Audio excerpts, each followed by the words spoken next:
Capture Podcast surveys the creative, socio-cultural and political concerns of local and international artists and designers. The podcast series is a collaboration between RMIT and the National Gallery of Victoria.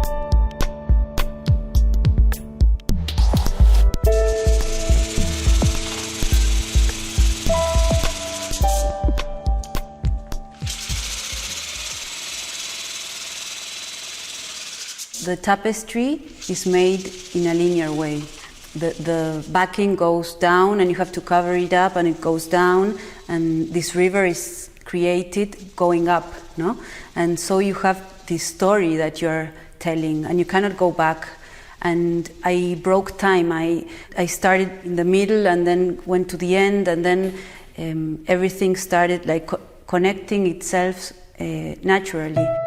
Hi, and welcome to Capture Podcast. This is Daniel. In this episode, we continue our discussion on practices that are site-specific. Breaking time is a term coined by Alexandra Kehalu as she explains the power of the moment with realizations that echo through her future work. We also hear from Richard Moss with his very visceral piece, Incoming. We're going to listen first to Jose as he places us back on the Santa Cruz River with Alexandra's investigation of her piece titled Santa Cruz.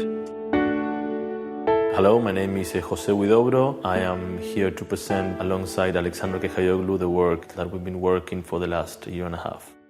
The landscape, it's amazing because the contrast between this glacier river that is turquoise, it's like this very unique blue that is like a gem coming down the Andes, and next to it you have this like desert-like landscape that it resembles this glacier era, covered with fossils that are like 100 million years old, and also some vegetation growing in it. So it's not just an empty landscape; there's a lot of vegetation and different species.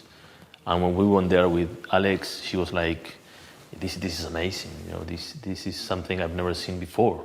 It has like a power within and like a magical thing, and I have this feeling that I was like called to work with it. It's such an amazing landscape, and people in Argentina are so unfamiliar with it, with this important like gem, as Jose said. And once we took the decision of going down the river and we were there, it all like started to make sense, no? Like it was like a very the experience, no, of going it down and putting your life there and like navigating it. And I like to think that I was driven to work with it. We went there actually 2 times. So the first time we went in December 2016, and it was about deciding if it was the right spot or not. We saw that the actual place where the first dam is going to be built. So after the first visit, we decided to go down this river. We were very lucky to find this one guy that he organizes these expeditions down the river. And we contacted him, and he said, yeah, I do these expeditions down the river. I started talking with him about what equipment did we have to take, because we were using before this big drone to take drone footage, but he said, no, this drone is impossible to take in the kayak. 8 days paddling down the river, you can get speeds from 4 to 5 knots, because you get quite a nice current. We did it in April, where you get it was a little bit after the peak of water coming down from the glaciers.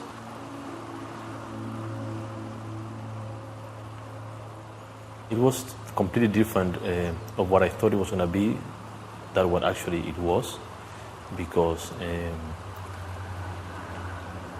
it was very challenging to try to brief like all of for example, the photographers on what actually we wanted to document from the expedition.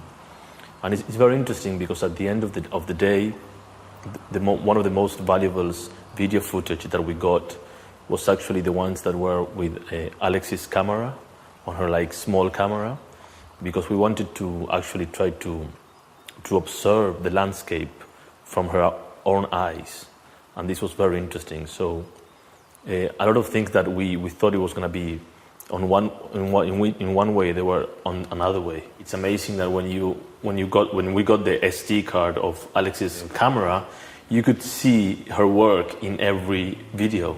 Like she was actually making 1,000 works every day. I don't know if it makes sense, but you could actually see small little flowers, small little stones, the fossils, and the work of the other photographers was amazing, and it's an amazing documentation.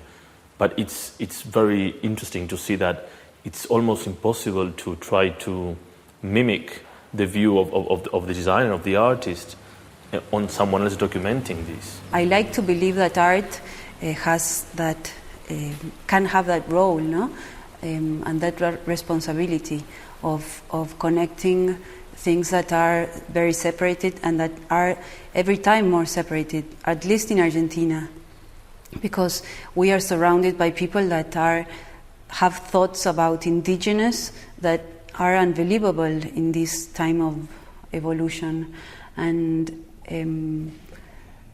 I think that art and design and culture are ways of showing like a new perspective and like bringing these things closer, because I don't know, natives are like not the only ones, but they protect land and they care about land in a way we don't conceive it yet. I think that if what was very strong or very hard to see is like to actually go down the river and actually see all these huge machines.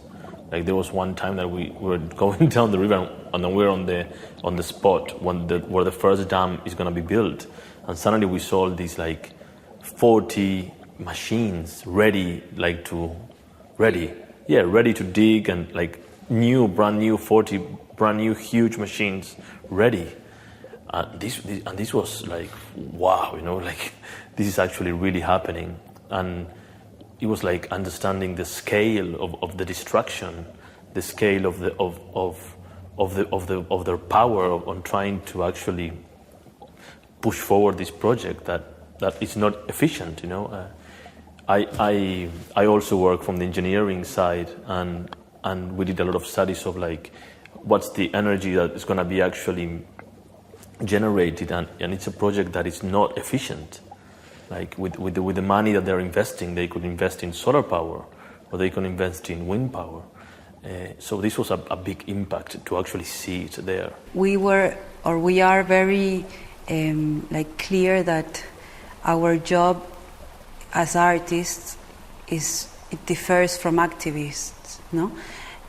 We try to join, like through sensitivity and through a work that can separate the conflict from the actual land, no? To like build this bridge between the land and the people that have this preconception of what things are.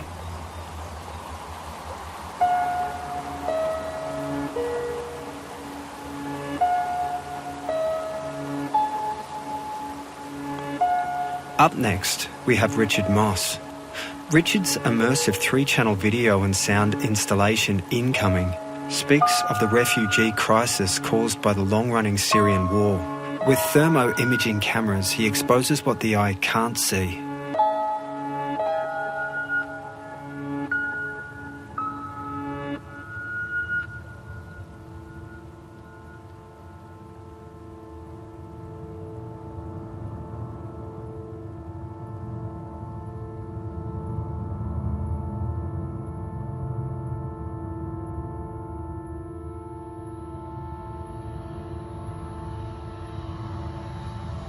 My name's Richard Moss, and I'm an artist. Incoming is a 52-minute looping, immersive, rather visceral video installation. 3 screens, 7.3 surround sound, and it was made over the last 3 years. It's concerned with the mass migration crisis unfolding and ongoing in Europe, North Africa and the Middle East. Incoming was made with an advanced military surveillance camera designed by a multinational weapons company in Europe. And it's a thermographic camera that can it can detect human body heat from 30.3 kilometers distance, which is about 18 miles. And this camera was designed for battlefield situational awareness, for detecting, tracking and targeting enemy insurgents, as well as for search and rescue.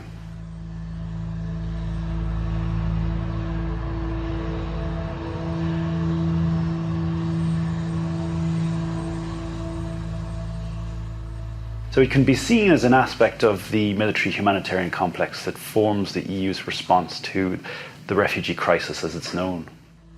Our journeys have been very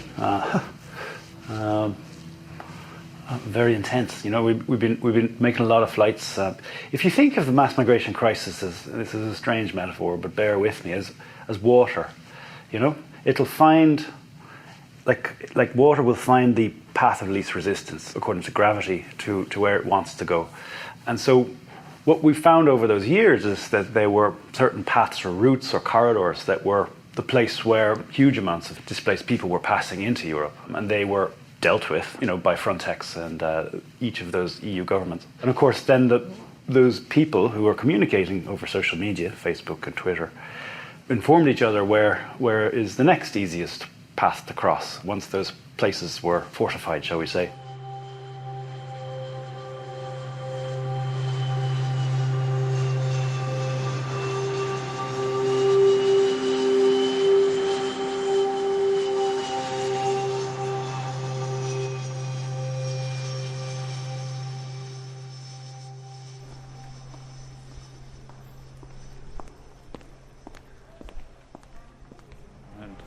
If you look at my work, it's not actually that didactic.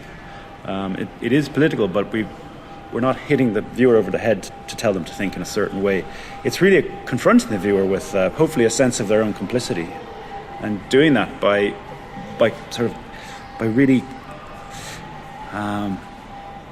pointing out the tensions within our society and within this particular form of representation, which is, after all, the military hardware designed for border enforcement and for military purposes. So to create an artwork about refugees with that tool, it's deliberately, you know, slightly difficult. And I hope that the viewer feels that difficulty and in order to confront themselves in the act of seeing, to step outside of themselves in the act of seeing, so that they can think about that, think about representation and their own position, and come to those conclusions on their own rather than be told what to think, which is what a lot of documentary does, unfortunately. I don't think art has to be prescriptive, and I don't think it has to always be political, you know, in an overt way. I believe that all gestures are political, whether or not you like it or not. You know, by saying that this is not a political statement, that is in itself a political statement, so we're splitting hairs. But how are you going to deal with the obsolescence of that particular film? Well, that's actually, this new project, the thermographic camera, is a brand new digital camera, so it's all digital. But I did sell it back to the weapons company.